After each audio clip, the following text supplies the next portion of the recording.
Welcome back to the deep dive. We're digging into the Wall Street Journal from July 16th, 2025 today.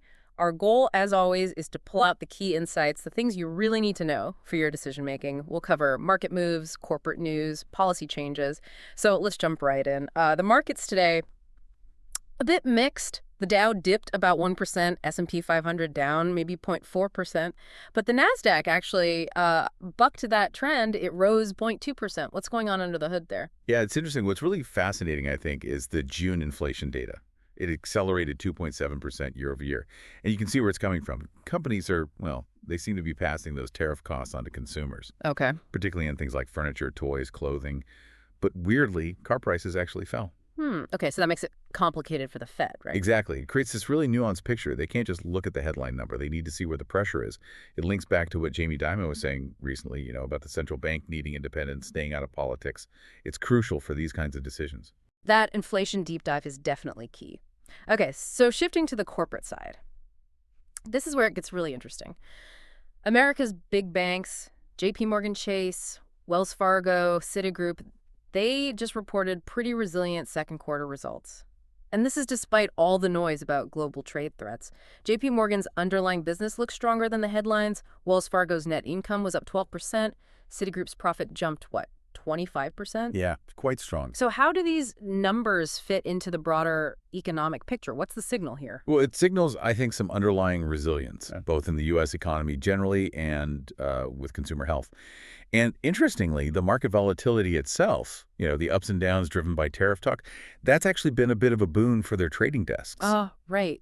Makes sense. Though, bank executives are still pretty cautious. They're flagging potential downside risks. But then you contrast that with, say, BlackRock. Their shares fell almost 6% after a big institutional client pulled, what was it, $52 billion from index funds. Wow. Okay. Big move. Yeah. And elsewhere, you're seeing M&A activity. Aquarian Holdings is in exclusive talks for Brighthouse, the life insurer, and Rio Tinto just named Simon Trott as their next CEO. Seems like a real focus on operational excellence there. Okay, sticking with corporates. What about those really grappling directly with the tariffs? You mentioned the costs being passed on.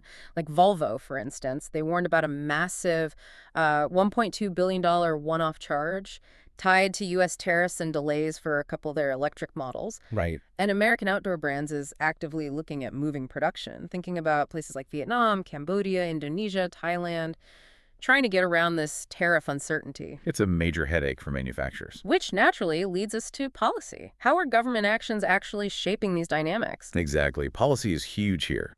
President Trump just signed that tax law, making some of the 2017 cuts permanent. The top individual rate stays at 37%.